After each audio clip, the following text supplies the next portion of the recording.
Hello you guys and welcome back to the studio. I hope all of you are doing great, and if not, I hope tomorrow will be better.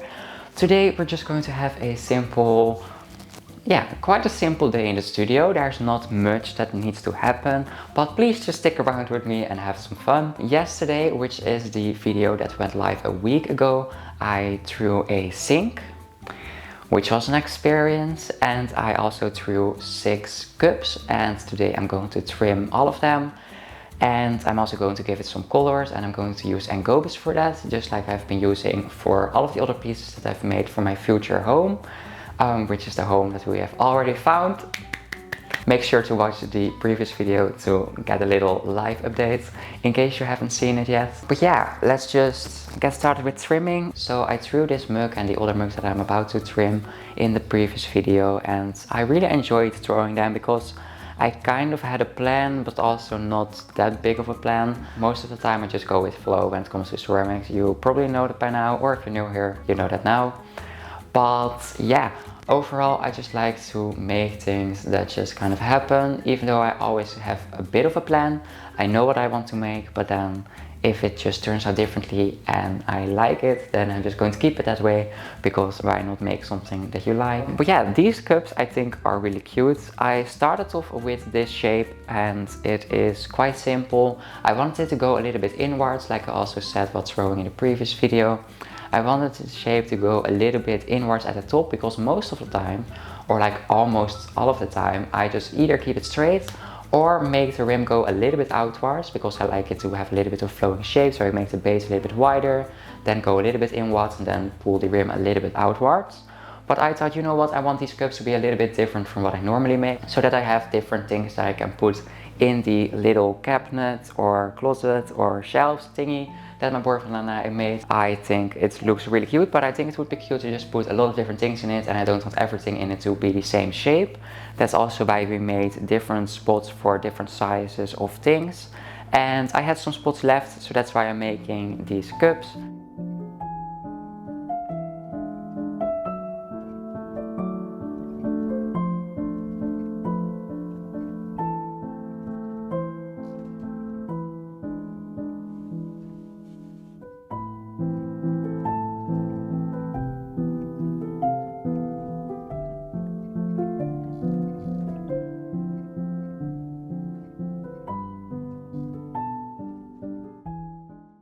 It is time for a little pottery life hack, pottery technique, pottery tip that I have for you guys when it comes to trimming.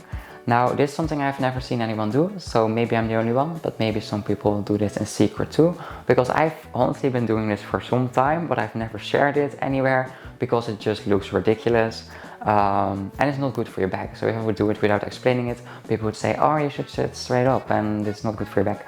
So I'm like, okay. Facts, true, yes. But in case, which I don't do with a lot of pieces, but in case you cut something off of the bed and the bottom just isn't really flat and it's really wobbly, and you just can't seem to get it nice and flat and centered again when trimming, because often I always just cut them off the bed because I'm not patient enough to let them dry before they come off. And when I do, I also find them a little bit too dry. So I personally prefer to just cut them off the bed with a wire tool.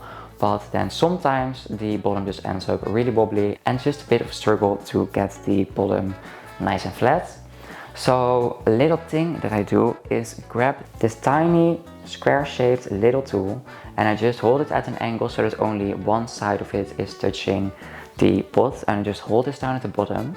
And now the reason that I use a very tiny tool is that it's easier to hold a tiny tool still than a big tool, because when the bottom is uneven, the clay is kind of hitting your tool, so it's like boom, boom, boom, because one side is like a little bit higher.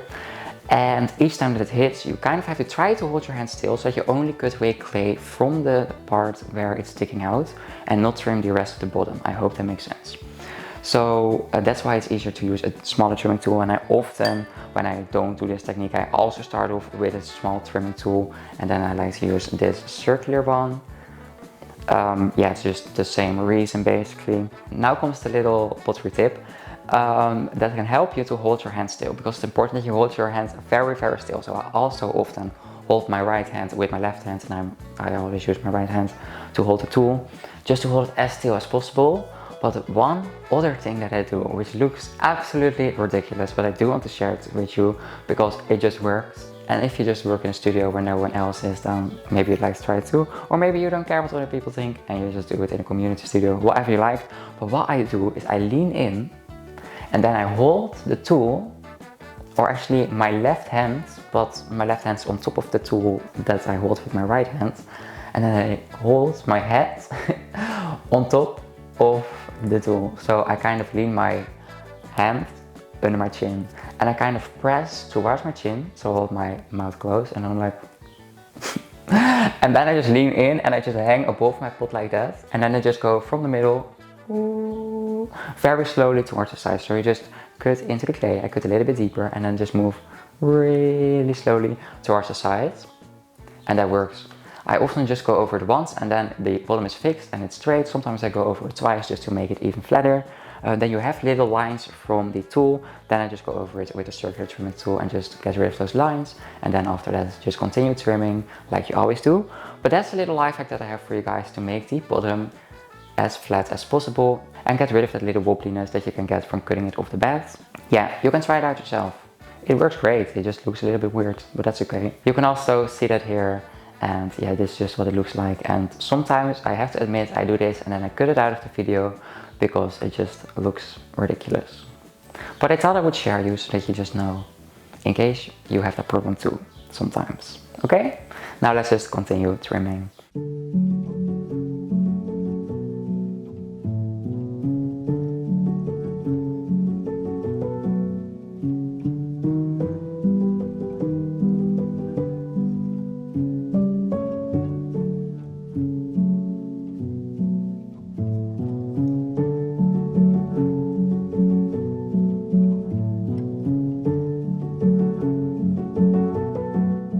I just finished trimming all of the cups and I'm really happy with how the shapes have turned out. And before I'm going to apply some color on them, I thought I'd just get all of the trimming out of the way. So I'm now about to trim the sink. So yeah, I'm just going to place it upside down in the gift grip and just do my best to make it into a nice shape.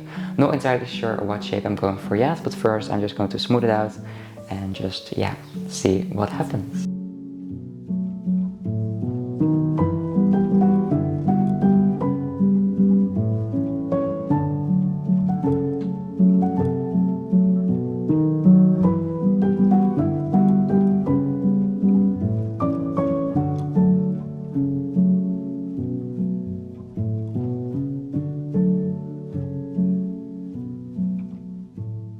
I decided to add this little rim here at the bottom that's like sticking out a little bit. Wasn't the plan from the start, but I had some extra clay there and I thought it would be cool to just turn it into a little, yeah, circular rim that just stands out a little bit so that when it stands on the sink you can see it.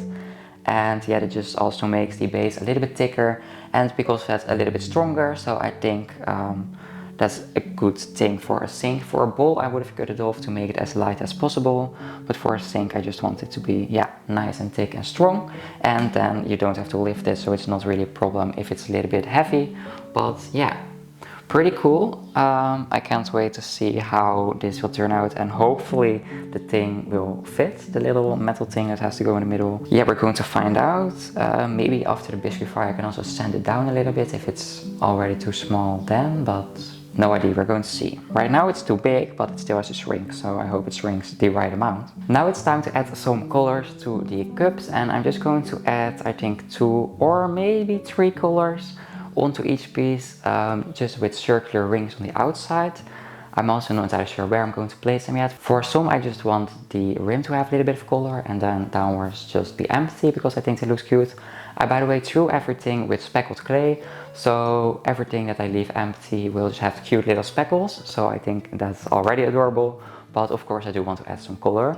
And I also want to kind of enhance the shape with the color. So for example, the one that has like 2 little bows on the outside, or 2 little, yeah, it's just like sticking out. I think it would be fun to just make that stand out a little bit more by adding the color on top of the thing that stands out. So if the top part stands out a little bit less than the bottom, I will make the bottom part with a bit of a thicker line of color, and then the top one with a bit of a thinner line. To make these lines, I always like to use a fan brush. I use a fan brush for almost everything. You may think that it's nice to have a thin brush for a thin line like I'm making here. And you can of course just try it out, just do whatever you feel like and do whatever you think is best. But I have actually tried it with smaller brushes, but then the brush doesn't hold that much glaze. And I mean, it works and you can make tiny lines, and it's possible. But then you will just have to dip the brush way more often into the glaze than with a big fan brush like this. So with the fan brush, it's just nice that it's so wide because it holds a lot of glaze, and then I just hold it towards the other way so that you have like the short side onto the piece. And then it's just easy to make lines like this. And yeah, just like this, I will add all of the lines onto the different pieces. I'm using 4 colors: blue, yellow, pink, and green/mint. The blue color that I'm using is swimming pool. The pink color that I'm using is flamingo. The yellow color that I'm using is called sunset. And the green/mint-ish color that I'm using is called Miami. And they are all engobes from Bots Glazes.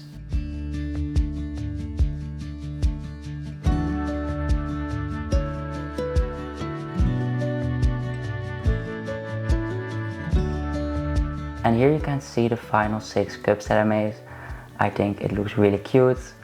These 2 on the left are a bit of a set with the 2 main color combos that I use. Here I started making it a little bit wider, and I thought it would be fun to add 3 colors. Then I thought, you know what, if I can make 1 part wider, I can also make 2 parts wider, and then also added 2 colors on that. I think it looks really cute. Then I thought, you know what, I'm just going to make 3 lines. And then this one is a little bit more basic from what I normally make, but I do think that the blue and the green go really well together. I think this one has to be my favorite, just because it also kind of looks like a candy or an ice cream, and I honestly love that. But yeah, let me know in the comments which one you like and why you like it. Maybe the shape, maybe 2 or 3 lines, maybe. Yeah, let me know in the comments because I would love to know. And then it's time to give these things some color, and I wasn't really sure what colors to use, and I also wasn't really sure what design to do. I kind of wanted to be happy, but I also don't want it to stand out too much from the restroom. This sink is going into the restroom downstairs, and yeah, we have no idea how it's going to look yet, what colors we're going to use. But I did want to make it cute and give it some color, so I went for the mint green, which I'm applying at the rim here. And I'm making quite a thick stroke, and I first apply this on the outside. And then I also apply it on the inside, so I'm also glazing the rim itself. And yeah, I think that looks cute, so that it just looks like one entire green stroke on top of it, if that makes sense. Yeah, I think I made the right decision because I do like how it looks. And then I thought I'd keep it that way, but then yeah, I still found it a little bit too boring, and I just wanted to add a little bit more color. So I decided to add this pink ring on the inside, and I think it just pulls the entire piece together, makes it a little bit more interesting, and overall, yeah, I think it looks quite cute, and I hope you like it too. And I hope it will fit nicely into our restroom. And because I actually pre-recorded this video about a month or 2 ago, I already have the final results, which I'm going to show you now. Here are all of the cups, and I'm so happy with how they turned out. I love the speckled clay. I love that all of the cups have different shapes, but that they are still a cute set together. And yeah, I am just very happy with them, and I can't wait to start using them in our new home. And here is the sink, which I think also turned out quite cool. It turned out a little bit smaller than I thought, but sinks in the restroom, in the Netherlands at least, are always quite small, so I think it will be just fine. And yeah, that way it will just fit a little bit easier. I think it looks really cute, and here I'm showing you that the plug actually fits, and I did the measurements right, so I'm very happy with that because I was a little bit nervous about it not fitting. The hole's a little bit too big, but it still fits, and you can just screw it on, and then it will be just fine. And then I also have this little metal disc that goes on top of it, and that just makes it look even better, and yeah, I really like it. So yeah, thank you very much for watching. I really enjoyed hanging out with you today, and I hope to see you soon in another video. And yeah, I hope you have a nice day. Bye bye!